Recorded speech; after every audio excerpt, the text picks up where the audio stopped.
Hi, this is Tom Demac for Sonic Academy. Today I'm going to be showing you how to add a bit of subtle ambience or atmosphere to a track if you're using soft synths and digital plugins and you don't have any access to analog equipment or outboard gear. Sometimes your recordings can sound a little bit clinical and they might need warming up a little bit. I myself am a big fan of things that are warm and they carry a different timbre and the sound has a bit more life to it. Now, a lot of the soft synths are amazing, but they're not quite emulating that sound from old analog equipment or even new analog equipment.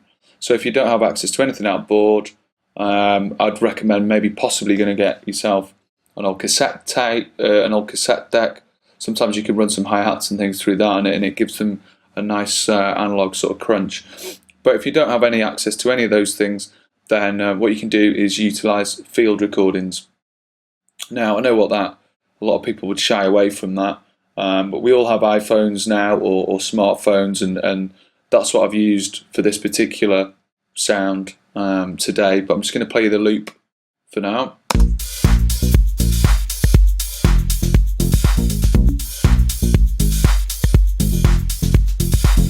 So it's a nice sort of discotheque loop that I think could do with a bit of warming up. Now the synth sounds, the bass line there and the percussions come off the computer or from samples that have all been created digitally. So I'm thinking it needs a bit more warmth. So what I've done is it was when I was in New York recently, I was just walking around with my iPhone and anything that I felt like recording, I just turned the voice memos app on, which is basic, it comes with the iPhone itself, and just recorded some things. Now you won't get the best quality recording from that, but that's not really that important for this application, purely because it's just so very low level ambience that we'll be using. So let me just boost the volume on this and play you. It's just a basic field recording that I might have gathered walking around on the street. There's some frequencies in there we might want to take out, so we're going to look at that. But that overall in the mix, if we listen to it now, it's going to be a bit too much. It's taking up far too much room, so there's ways of processing it. Like I said, you can go out with your iPhone, or you can literally, if you're in a studio with a window, you pop your microphone out the window and record some of the wind or some of the ambience that's happening outside. And you can bring that into your track and it'll add a lot of depth to it, very subtly, but you will be able to hear it if you mute it, like I'll show you in a minute. So what we're going to do is a bit of processing on this sound. I'm going to change drop an EQ8 on there, high quality, very basic, just cut the low frequencies out. Let's solo that.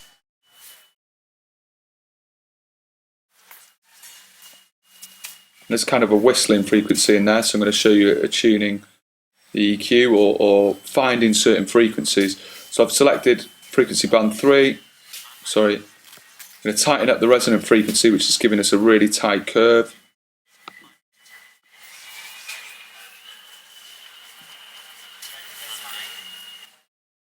I think that's about right for that whistling sound you can hear there. So I'm going to pull that down and keep it quite tight. I'm going to open up that frequency.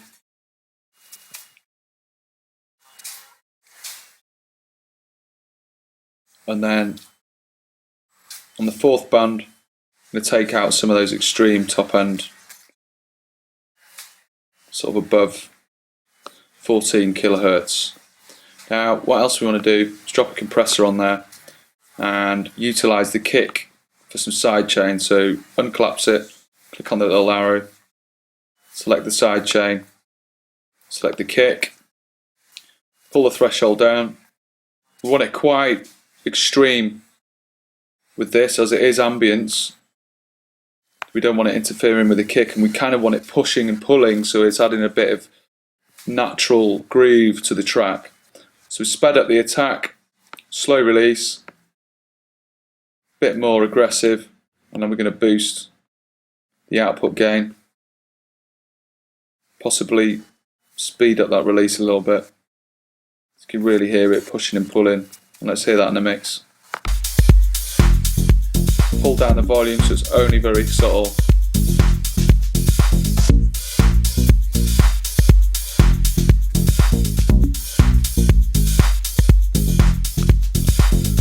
very subtle. I can take it out.